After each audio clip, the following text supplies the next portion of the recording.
Hello friends, ಎಲ್ರಿಗೂ ನಮಸ್ಕಾರ.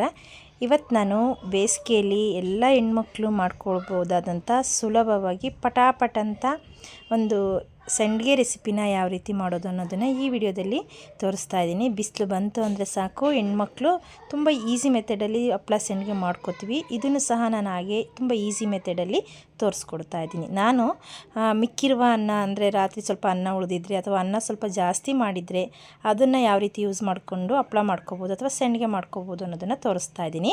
ನಾನು ಮೊದಲಿಗೆ 1 ಬೌಲಷ್ಟು ಮಿಕ್ಕಿರುವ ಅನ್ನ, ಜೀರಿಗೆ, ಬೆಳ್ಳುಳ್ಳಿ, ಹಾಗೆಯೇ ಹಸಿರು ಮೆಣಸಿನ್ಕಾಯಿ, ನಿಮಗೆ ಖಾರ ಎಷ್ಟು ಬೇಕೋ ಅಷ್ಟು ಹಾಕೋಬೋದು, ಸ್ವಲ್ಪ ಉಪ್ಪನ್ನು ಸೇರಿಸಿ ತುಂಬ ಅಂದರೆ ತುಂಬ ಸಿಂಪಲ್ಲು, ತುಂಬ ಈಸಿಯಾಗಿಯೂ ಸಹ ಮಾಡ್ಕೋಬೋದು.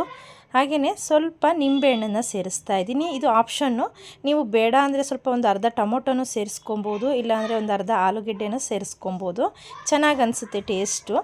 ಬಟ್ ಏನು ಬೇಡ, ನಾವು ಪ್ಲೈನಲ್ಲೇ ಮಾಡ್ಕೊತೀವಿ ಅಂದರೆ ಇಷ್ಟೇ ಇಂಗ್ರೀಡಿಯೆಂಟ್ಸ್ನ ಉಪಯೋಗಿಸ್ಕೊಂಡು ನೋಡಿ ಇದನ್ನು ನಾನು ರುಬ್ಕೋತಾ ಇದ್ದೀನಿ. ಅಂದರೆ ನೈಸಾಗಿ ಸ್ವಲ್ಪ ಪೇಸ್ಟ್ ಮಾಡ್ಕೋಬೇಕಾಗುತ್ತೆ. ನೀವು ಬೇಕು ಅಂದರೆ ಕೊತ್ತಂಬರಿ ಸೊಪ್ಪು, ಸ್ವಲ್ಪ ಪುದೀನ, ಬಟ್ ನಿಮ್ಮ ಚಾಯ್ಸು. ನಿಮಗೆ ಮಸಾಲೆ ಫ್ಲೇವರು ಚೆನ್ನಾಗಿ ಬೇಕು ಅಂದರೆ ಹಾಕ್ಕೊಳ್ಳಿ, ಇಲ್ಲ ಸಿಂಪಲ್ಲಾಗಿ ಹೀಗೆ ಮಾಡ್ಕೋತೀನಿ ಅಂದ್ರೂ ಟೇಸ್ಟ್ ಚೆನ್ನಾಗಿರುತ್ತೆ.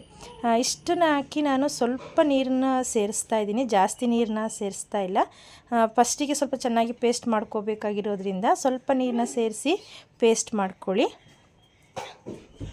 ನೋಡಿ ಈ ರೀತಿ ಪೇಸ್ಟ್ ಮಾಡ್ಕೊಬೇಕು. ನಮಗೆ ಜೀರಿಗೆ ಎಲ್ಲ ಹಾಕಿರ್ತೀವಲ್ಲ, ಅದು ನೈಸಾಗಿ ಪೇಸ್ಟ್ ಆಗಬೇಕು ಅಂತ ಏನಿಲ್ಲ, ಈ ರೀತಿ ಪೇಸ್ಟ್ ಆದರೆ ಸಾಕು. ಎಷ್ಟೋ ಸಲ ಅನ್ನ ಮಾಡಿರ್ತೀವಿ, ಮಿಕ್ಕುತ್ತೆ, ಅದನ್ನು ತೆಗ್ದು ಬಿಸಾಕ್ಬಿಡ್ತೀವಿ. ಬಟ್ ಒಮ್ಮೆ ಈ ರೀತಿ ಟ್ರೈ ಮಾಡಿ, ಖಂಡಿತವಾಗ್ಲೂ ತುಂಬ ಇಷ್ಟ ಆಗುತ್ತೆ. ಸ್ವಲ್ಪ ಸ್ವಲ್ಪನೇ ಮಾಡ್ಕೊಬೋದು, ಒಂದೇ ಸಲ ಜಾಸ್ತಿ ಮಾಡಬೇಕು ಅನ್ನೋದು ಏನಿಲ್ಲ. ಮೊದಲು ನಾನು ಒಂದು ಸ್ವಲ್ಪ ಪ್ಲಾಸ್ಟಿಕ್ ಪೇಪರ್ನ ತಗೊಂಡು ಅದ್ರ ಮೇಲೆ ಈ ರೀತಿ ಹರಡ್ತಾ ಇದ್ದೀನಿ. ನಿಮಗೆ ಯಾವ ಶೇಪು, ಚಿಕ್ಕದು ಬೇಕೋ ದೊಡ್ಡದು ಬೇಕೋ, ಇನ್ನೂ ತೆಳುವಾಗಿ ಬೇಕಾದ್ರೂ ಸಹ ಮಾಡ್ಕೊಬೋದು. ಒಂದು ಮೀಡಿಯಮ್ ಸೈಜಿಗೆ ನೀವು ಈ ರೀತಿ ಮಾಡ್ಕೊಳ್ಳೋದು ಚೆನ್ನಾಗಿ ಅನಿಸುತ್ತೆ. ಇವನ್ನ ನೀಟಾಗಿ ಬೇಕಾದ್ರೆ ಒಂದು ಬಟರ್ ಪೇಪರ್ ಮೇಲೆ ಆದರೂ ಹಾಕೋಬೋದು. ಕವರ್ಗೆ ಸ್ವಲ್ಪ ಎಣ್ಣೆಯನ್ನು ಹಚ್ಚಿ, ಎಣ್ಣೆ ಹಾಕೋದ್ರಿಂದ ಸಂಡಿಗೆಗಳನ್ನು ಜಾಸ್ತಿ ದಿನ ಇಡೋಕ್ಕಾಗಲ್ಲ, ಕೆಲವೊಂದು ಸಲ ವಾಸನೆ ಬಂದುಬಿಡ್ತವೆ.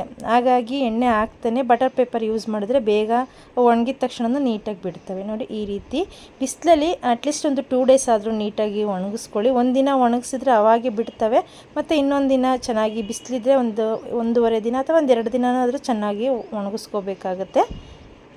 ನೋಡಿ ಇವಾಗ ಅವೇ ಬಿಡ್ತಾ ಇದ್ದಾವೆ. ನಾವು ಎಷ್ಟು ತೆಳ್ಳಗೆ ಹಾಕ್ತೀವೋ ಅಷ್ಟು ಚೆನ್ನಾಗಿ ಅನ್ನಿಸ್ತವೆ. ಆಗಲ್ಲ, ಸ್ವಲ್ಪ ದಪ್ಪ ಬೇಕು ಅಂದ್ರೂ ಹಾಕೋಬೋದು. ಈ ಕಡೆ ಹಪ್ಳನೂ ಅಲ್ಲ, ಈ ಕಡೆ ಸಂಡಿಗೆನೂ ಅಲ್ಲ ಅನ್ನೋ ರೀತಿ ನಮಗೆ ಟೇಸ್ಟ್ ಕೊಡ್ತವೆ. ನೋಡಿದ್ರಲ್ಲ ಎಷ್ಟೊಂದು ಈಸಿಯಾಗಿ, ಯಾವ ಅನ್ನನೂ ವೇಸ್ಟ್ ಮಾಡ್ದಂಗೆ ಒಂದು ಸಲ ನೀವು ಈ ರೀತಿ ಸಂಡಿಗೆನ ಮಾಡ್ಕೊಳ್ಳಿ, ಖಂಡಿತವಾಗ್ಲೂ ತುಂಬ ಇಷ್ಟಪಡ್ತೀರ. ನಾನು ಇದನ್ನು 2 ಡೇಸ್ ಒಣಗಿಸಿದ್ದೆ, ಚೆನ್ನಾಗಾಗಿತ್ತು.